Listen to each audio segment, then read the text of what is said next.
Thanks everyone for staying with us through this very difficult and long playlist. I want to apologize to those who have been watching this as it got uploaded, because there was about a 3-week break between the first half of the case going up and this last half. It took a lot of work on my part mentally to be able to get out the victim statements, in part because of how Judge Marshall in this case was handling or not handling the grief expressed by the victims.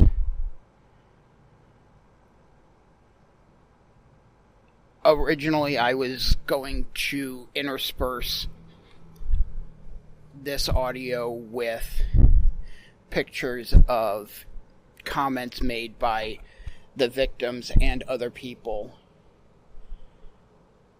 strongly criticizing Judge Marshall's behavior towards the victims, because they mirrored my own going into the hearing. I've decided against doing that, in part because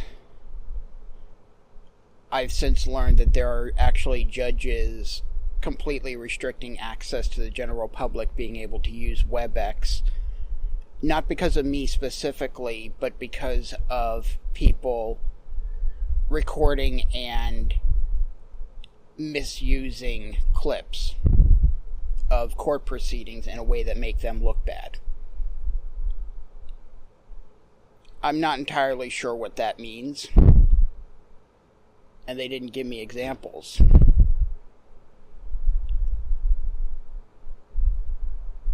But I figured I would do the decent thing and not intersperse those comments over his words. But I would say something now. Many victims that came forward and spoke out about how his comments during their statements and during the sentencing felt quite belittling and demeaning, and discounting the suffering and trauma that they have gone through, are going through, and will go through for their entire lives. With that said, here is the final installment of the Ben Smith sentencing hearing with the judge's statements before the end of the hearing. Okay, thank you all for coming here today. Obviously, no one should ever have to be here for something like this, and I appreciate the pain, and your thoughts. But I ask us here today to make sure that we don't have any more violence than what we've already had here. And I do understand the pain, and that's why I'm allowing you to express yourself. That's important for you to do. And so let that out, but let's not let it out in a way that causes any more harm to any more human beings here today.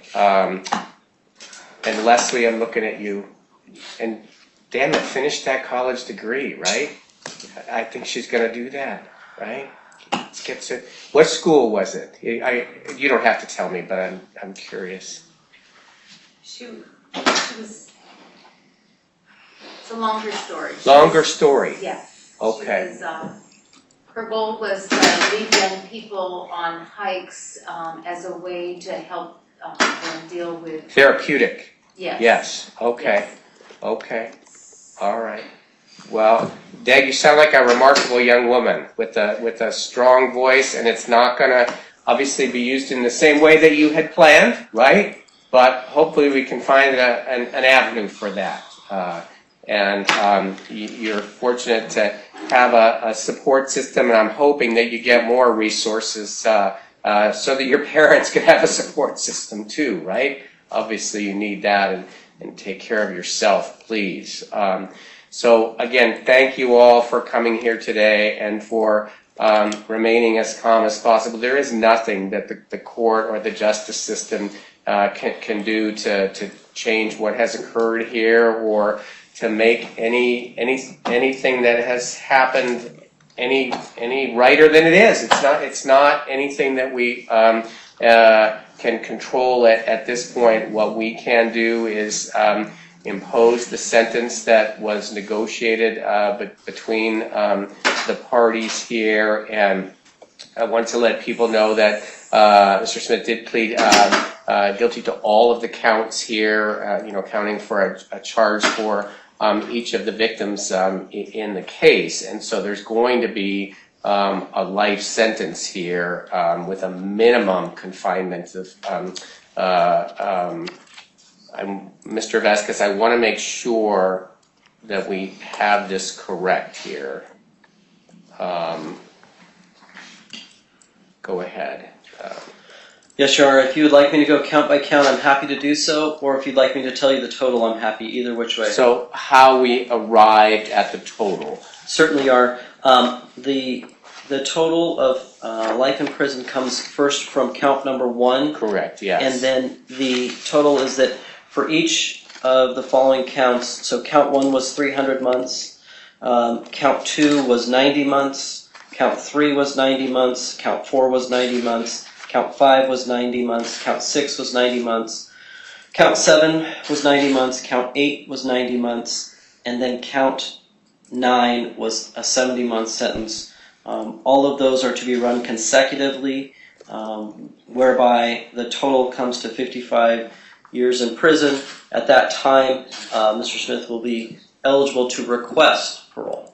Okay, all right. I just wanted to make sure people understood. That's why I was asking the prosecutor to make sure that you read that out there to confirm that the total was a 55-year sentence. So for people who are not familiar with the Oregon justice system, there's what they call Measure 11 sentences, and that's what these are. So that means no reduction for any credits other than the time actually served. And so then on the count 1 for the deceased June Knightley on that murder conviction, then that's a life sentence with a minimum of 300 months in prison. That's what the law allows. And then for each of the other victims in the case, there's a count there on the attempted murder charges. That's counts 2, 3, 4, and 5.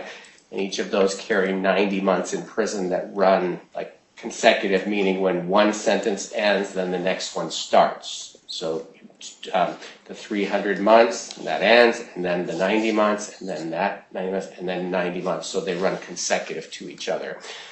And then counts 6, 7, 8, and 9 were assault counts. And so 6, 7, 8, and 9 are assault in the first degree. And so those, again, under Oregon law, are 90 months prison, and those are running consecutive to each other. And then on count 9, it's an assault in the second degree. And so under Oregon law, the sentence on that is 70 months, and that runs consecutive. And that's how it totals to the 55 years. And then the court's understanding is that the defense is stipulating to restitution to the crime victims fund of $58,910.94. Was the state anticipating any additional restitution request? The state has not received any additional ones at this time. Okay, and is not asking to keep any restitution request open at this time? Your Honor, I would keep it open if that's acceptable to the court, and I will just verify with all the victims. We have had that discussion on numerous times, but I do know that the restitution was immense in this case. Okay, yes, so the restitution of $58,910.94 that's been agreed to will be imposed to the Crime Victims Fund. And then today is April 18th, so so then the state has under Oregon law 90 days to submit any written restitution request, and so That would mean 12 days in April, 31 in May, 30 in June, 60, 73. That would be July 17th that the state would have to submit any further written restitution requests. And so if there are any of the victims in the case that have further restitution requests, they would get that to Mr. Vasquez then, okay? And then because there's a large amount of restitution, we won't impose any court fines and fees because any financial resources available we want directed toward payment of the restitution then. And I think we have covered everything for sentencing. Is there anything further from the state? Nothing from the state, Your Honor. Anything further from the defense? No. Okay, all right, thank you. So to those on the WebEx call, yes. I don't know whether I understood it right. Yes, you had a question, go ahead, sure. What about the health costs and everything per day? Is that covered in this? So what happens then is, I think some of the health costs have been submitted to the crime or paid by the Crime Victims Fund, and so there is restitution ordered for that. And then if there are additional expenses for which the family would be requesting restitution, then that would be covered. They under the law, there'd be until July 17th to submit any written information about that. Did that answer your question? Yes. Okay, thank you. Okay. Is there anyone else who had any other questions? Okay. So for the people on the WebEx call, we're going to go off the court record then, and that will disconnect the WebEx call. So thank you for being part of the proceedings today, and thank you for your cooperation. Thank you. Can we approach? Okay. We are back in the matter of the State of Oregon versus Benjamin Smith. There's some brief matters on the sentencing we wanted to put on the record, and just so that the 55-year sentence will be for counts number 1 through counts number 5. And those counts will run consecutive. Counts 6 through 9 will be concurrent. And I believe we want, Mr. Sardi, you wanted to have the grid blocks put on the record. Is that correct? Per statute, I believe the court does need to pronounce the grid blocks in open court and, Okay. and request that you do that, Judge. Yeah, so for the people who are here, there's nothing changing from the sentencing. It's just in Oregon we have what are called grid blocks. It's a number and a letter. The number indicates the seriousness level that the legislature has assigned to a particular crime, and the letter indicates a person's criminal history. And within a case, you're going to hear the letters D, B, and A. It's because within a case, a person's criminal history letter changes as they get each new conviction, with A then becoming the most serious criminal history, meaning that they've got a number of person crimes then. And so murder in the second degree just does not have a grid block. That's count 1. Count 2, attempted murder, has a 10D grid block. Count 3, attempted murder in the first degree, has a 10B grid block. Count 4, attempted murder in the first degree, has a 10A grid block. Count 5, attempted murder in the first degree, has a 10A grid block. Count 6, assault in the first degree, has a 10A grid block. Count 7, assault in the first degree, has a 10A grid block. Count 8, assault in the first degree, has a 10A grid block. And count 9, assault in the second degree, has a 9A grid block. And again, that doesn't change any of the sentencing we did. And just to clarify on the consecutive sentences to get to the 55 years, then counts 1, 2, 3, 4, 5, all run consecutive to each other, and then the assault convictions by law run concurrent to the attempted murder convictions. So that, again, that doesn't change anything sentencing-wise, just clarifying for the record so that there's absolute clarity on that issue. Anything further that either side was asking to put on the record? No, Your Honor, you did clarify those things. Okay. Thank you. All right, thank you. Thank you, Your Honor. I want to thank you all for tuning in and watching this and the other videos.